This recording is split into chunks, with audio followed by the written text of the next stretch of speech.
Hi everyone, I'm Ben Gonzalez. This is TDI. So today we're going to be talking about wildfire. And despite some recent spring storms this month, the droughts and the threat of wildfire in many parts of our state is going up. So joining us today is Karen Stafford with the Texas A&M Forest Service. Welcome back, Karen. Hi, glad to be back. Thanks. So as the weather's been warming up, we're beginning to see some initial wildfire activity. But any indications that this could be a bad fire year? So earlier in the year, they started giving us predictions that we are heading in towards a La Nina cycle. So La Nina typically means more of a drought type of weather for Texas, hotter and drier. But so far, we're not seeing the result of that. So far, we're just seeing kind of our typical trends for wildfires starting out into the spring and early summer months. The first kind of blushes of it. So we did have that historic freeze, though, earlier this year. Did that kind of long cold snap create more dried fuel out there than usual? Yes and no, to be complicated about it. So typically by February, we already see an abundance of freeze-cured grasses across the state. So that's pretty normal for us. But what we are seeing that made things a little different after the hard freeze was that some of our tree and shrub canopies are now either dead or dormant, drier than normal. So some of our just normal ground fires are starting to transition into the canopies to make things a little bit more interesting. But as far as the grasses, they were already freeze cured by that point. That's kind of normal. So that's interesting about the trees because just around my neighborhood, some stuff is still not as green as it would be by this time of the year. But I guess that'll change as we go further along. Does that change the fire danger? As long as we can see some rainfall and continue to get steady amounts of rainfall, then we should start seeing the new flushes of growth like we normally would and put some moisture back into those canopies. Yeah, the big if about the rainfall in Texas.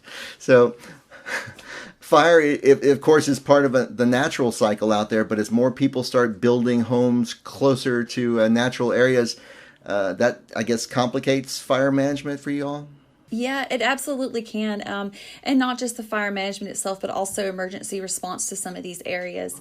Whether these people are trying to escape the larger cities and buy their little piece of property far out in the country or just moving to the suburbs of some of these larger cities. They don't always understand that they're not necessarily going to have that fire truck at their front door in 3 to 5 minutes for a response.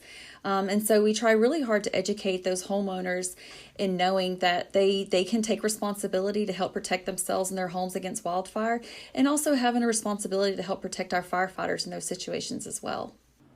Yeah, we're talking about that interface between the natural world and then as people build. Is there certain parts of the state that are more prone to wildfires? I wouldn't necessarily say that there's certain parts of the state that are more prone than others, because really all parts of our state can be affected by wildfire at some point throughout the year. Those changes throughout the year, particularly right now, if you look at the Panhandle, far west Texas, kind of that northwestern range, when we have the cold fronts moving into the state that bring those high winds, that can certainly create more of a hazardous wildfire for those areas with fast-moving grass fires. As the summer months bring in more heat and drought for East Texas, we have heavier fuels in East Texas that can definitely create intense wildfires that maybe are just slower moving, but due to the dense timber, they can definitely be intense as well. A different kind of fuel there. Yes, different types of fuel, different types of topography, but definitely all areas of the state are prone to wildfires. Okay, so what can the homeowners do then to reduce their risk of having their home be involved in a wildfire? That's a great question. There's a lot of things homeowners can do. A lot of things that can cost no money, which is great, or just very low cost. And just starting with simple things like cleaning out their gutters, especially this time of year when people are in their yards doing their spring cleaning out their planting beds, getting rid of the vegetation that died over the winter. Good time to just go ahead and clean out those gutters, raking away the dead vegetation from the sides of the homes, any kind of leaves that fell through the fall and winter months as well. Creating defensible space, checking to make sure your attic vents are properly screened in to prevent embers from getting into attics, all kinds of things like that.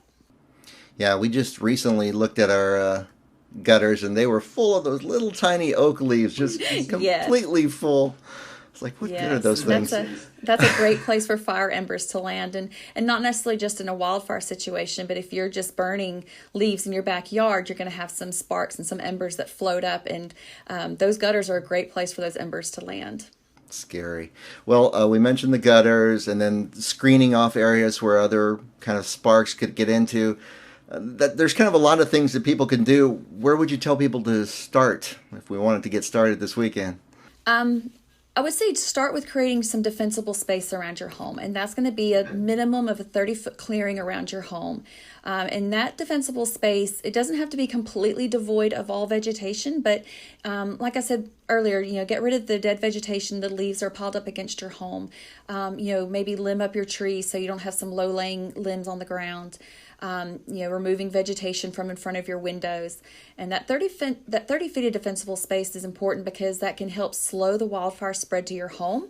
It can also make it easier for you to evacuate from your home, but it also gives firefighters responding to the home, it gives them a safe area to work so they don't get trapped.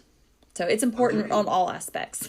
30 feet sounds like a lot. If some of us don't have 30 feet to the edge of our property, but just kind of look at where you are. Is that the idea? Look at where you are, and I know in a lot of these suburbs, some of the homes are closer to each other, and if you don't have that 30 foot, that's a great time to team up with your neighbor and expand that 30 foot and get your neighbor involved as well. Help them build the defensible space around their homes. Awesome. Thanks, Karen.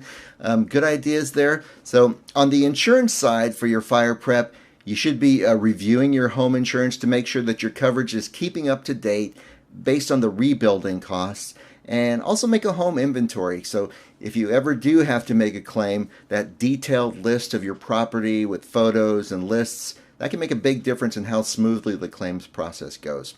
So we've got other tips on making an inventory on our website at tdi.texas.gov.